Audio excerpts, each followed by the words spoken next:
Meanwhile, of course, we'll be joined by a panel of experts. Shishir Sinha, the associate editor of the Hindu Business Line; Dilip Sinha, former ambassador who served in India's missions in Islamabad, as well as the head of the UN and the Pakistan, Afghanistan, Iran divisions in the Ministry of External Affairs.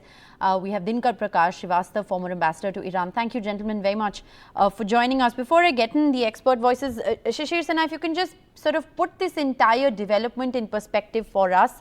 What do these strikes really mean for India at the moment? We've also seen a sharp decline in the markets. There's been a bloodbath at Dalal Street today. Can the two be linked in a certain sense? Certainly, there are two parts to that. One, which Kadamni discussed about the Chawar port, that is, of course, very important. And when we are talking about that, it is going to be in favor of India, and that's going to have a positive impact on India. But at the same time, we need to see this attack as a part of the Red Sea crisis. And that Red Sea crisis is really troubling us because, of course, the input and the output, both supply will be affected because of the Red Sea crisis. And at the same time, the fuel prices, the crude prices, which have come down, may see some kind of rise in that. So there is the issue, there is the concern, which is why you have seen down in the stock market. They are slightly worried about that. So on the one hand, we have some positivity from the Indian economic point of view. That's a Chabar port. But at the same time, more negatives are there because it's an extension of the Red Sea crisis. And that is what is worried the market and the other economic partners. All right. Dilip Sinha, as far as India is concerned, there are multiple ways of looking at this, but can you just explain, for the benefit of our viewers, the entire situation that is unfolding in Pakistan at the moment? We know the caretaker prime minister has met with the Iran foreign minister on the sidelines of the World Economic Forum in Davos. Pakistan, on the face of it, though, has promised of retaliation, calling these unprovoked violations of airspace. Well, this is the third of the four neighbors that Pakistan has, and Pakistan has accused three of these of promoting terrorism in its country. The problem between Pakistan and Iran over Balochistan goes back a long period of time. Balochistan, the Baloch people live on both sides of the border, both in Iran, in the Sistan-Balochistan province, and in Balochistan province, and both countries have faced a problem of Baloch separatism and insurgency, and they have both accused the other of promoting terrorism. Now, this is a spike in the situation because Iran has struck fairly well inside the border in Pakistan and claimed that it is a precision strike. What is particularly important is the timing of it, because Pakistan is currently seeing a lot of difficulty with the Afghan groups, and has accused Afghanistan of promoting terrorism in Pakistan. And there are elections due in Pakistan early next month. So all this does not augur well for the country. It's quite disturbed. The former prime minister is behind bars, and there are all kinds of allegations and charges against him. So in this disturbed situation, how elections will take place in Pakistan and what the outcome will be and how the new government will deal with it, all these are extremely difficult things to answer at the moment.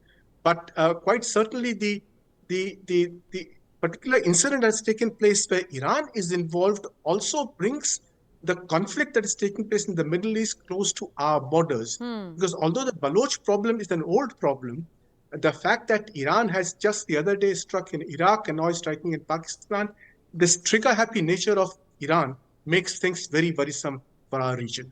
Mr. Dinkar Prakash, if I can come to you, speaking of Iran's trigger-happy nature and how and what one is to make of it.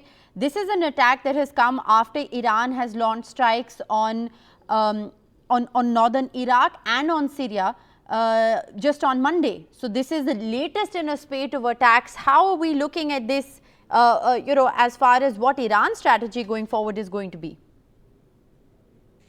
Let me say at the outset, this has no relationship with whatever is happening in Red Sea, nor should we link it to, try and see in it any economic advantage for India. A troubled region does not help us. this has to be seen in the context of rise of sectarian tensions within Pakistan, and Pakistan's policy of deliberately using Shia-Sunni divide to curb Baloch nationalism.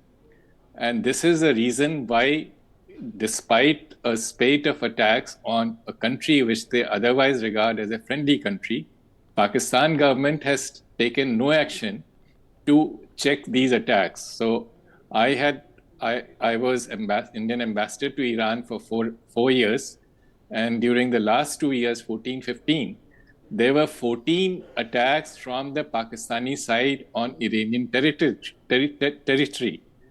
And more recently, in 2019, just a day before Pulwama attack, there was an identical attack on Iranian security forces in which 27 Iranian guards lost their lives. They were going in a bus, and the bus was rammed by a jeep. Just what we saw in Pulwama. So there's a long history, and the provocation has come repeatedly from the Pakistani side. Now, the second point is that this has to be seen also in the context of Pakistan's, worsening economy. Pakistan is literally in a debt trap. That is, the federal government's revenues, the debt repayment liabilities exceed Pakistan federal government's revenues, and the debt has kept increasing. Right. The third is that there has been instance in the past where Iran in fact lost a complaint with the United Nations against attacks on the Iranian territory from the Pakistani soil. So we have to see it in the larger context of developments within Pakistan, Right. rise of sectarian tensions in that country, and that has a spillover effect in all the three countries, Afghanistan, Iran, and India. Yes. Well, it's very interesting that you sort of put that entire narrative into a context in a certain sense, because if you look at what the Pakistani side has said is that this is absolutely unprovoked. But what you're saying is that there is a history documented, including Iran raising this at the UN about the fact that this is indeed provocation that has continued over a period of time. I want to also understand, Shishir Sinha, if I can come back to you on the economic impact question, because if you look at the way India looks at this strategically and the way India looks at this economically, there is obviously a difference. And it's also interesting because Dilip Sinha in a certain sense has said that, this is not linked. I beg your pardon, Mr. Dinka Prakash has said that this is not linked in any way to the Red Sea. We have to look at the two things absolutely separately. How do you look at the economic impact of this at all on India, given the fact that this is all happening in our neighborhood? I totally agree with Dinakar, sir. I mean, I have no, I haven't said that it's a direct linkage. I'm saying that it is one of the things which is being perceived in the economic circle, that it could be an extension of the Red Sea crisis. And that is where we have to think about that, what kind of economic impacts we are going to have.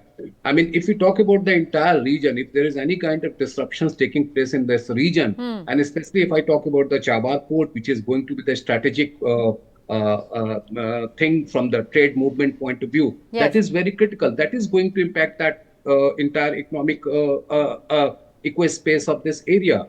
But if I'm just using the word if again, if that is the extension of what we can see, or what we say as the Red Sea crisis, that is where the real fear is. And if you see the market, if you talk to various other economists, they will also say that there is some kind of apprehensions that it could have some impact on the overall economic. Because first of all, we need to understand that it is, if anything of any crisis is taking place in region as well as which is translating it at the yes, global level, that is going to impact the Indian economy, and that is where the fear is. That is how I'm seeing the situation. I'm not saying, or I haven't said that it's a direct linkage. I'm saying this is one of the things which is being understood, or which is being interpreted by the market as well as the economists.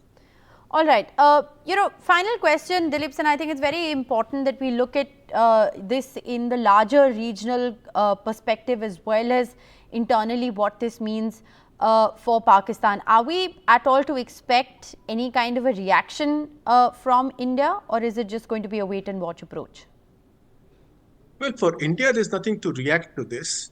Okay. We are not concerned with the Baloch crisis problem either of Iran or of Pakistan. But it does affect us to the extent that we are interested in the Chabahar port. We have just signed an agreement, I believe, when our foreign minister was there in Iran. But the Chabahar port, which has faced problems all these years because of various reasons. One of the reasons is that the hinterland of Chabahar is the Sistan Balochistan province of Iran, which is a disturbed region.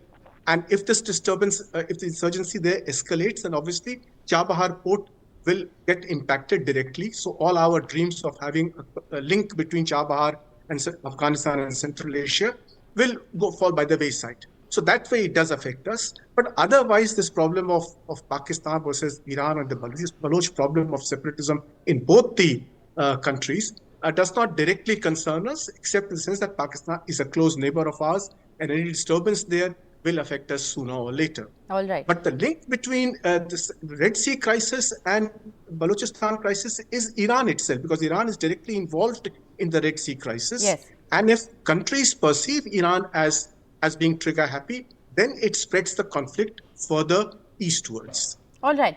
Well, important perspective on how this doesn't impact India in any big way, but important to understand how potentially, India would look at the unfolding crisis and what really is happening. Thank you, gentlemen, very much for putting this story in context for the benefit of our viewers here back home.